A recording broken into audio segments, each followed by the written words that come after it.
ఈ మహాశివరాత్రి నుండి నేను చెప్పేటువంటి 3 రాశుల వాళ్ళు ప్రభంజనం సృష్టించబోతున్నారు.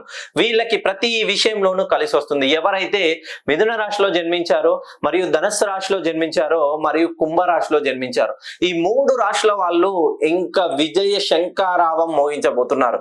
ఖచ్చితంగా మీ చేతి గుండా ఎవరికైనా డబ్బులు ఇస్తే తిరిగి రాని సిచ్యువేషన్ లో ఉన్న క్రయ విక్రయాలు జరపాలన్నా, మీరు పెట్టిన పెట్టుబడులు మధ్యలో స్ట్రక్ అయి రోజు రోజుకు రుణ బాధలు పెరిగిపోతున్నా, ఎంత చదివినా గవర్నమెంట్ ఉద్యోగం రాలేకున్నా, ఎంత కష్టపడినా కూడా కష్టానికి ప్రతిఫలం చెందలేకున్నా, మీరు ఏ ప్రయత్నం చేసినా ప్రతి పని మధ్యలోనే ఆటంకం కలుగుతున్నా, ఎంత జీవితంలో ముందుకు వెళ్ళాలనుకున్నా ప్రతిసారి ఏ కొత్త అడుగు వేసినా 10 అడుగులు నష్టం చవి చూసిన వాళ్ళకి ఈ మహాశివరాత్రి తర్వాత నేను చెప్పినటువంటి ఈ 3 రాశుల వాళ్ళు ప్రభంజనం సృష్టించబోతున్నారు.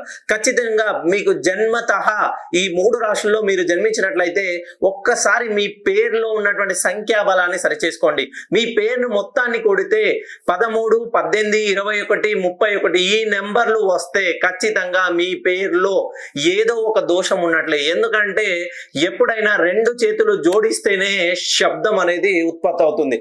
ఒక చేతితో మనము శబ్దాన్ని ఉత్పత్తి చేయడం అది అసంభవం. అలాగే మీ పేరులోని సంఖ్యాబలాన్ని సరిచేసుకుంటేనే మీ జీవితంలో లక్ష్మీదేవి నిలిచి మీరు విజయ డంకా మోగించబోతున్నారు.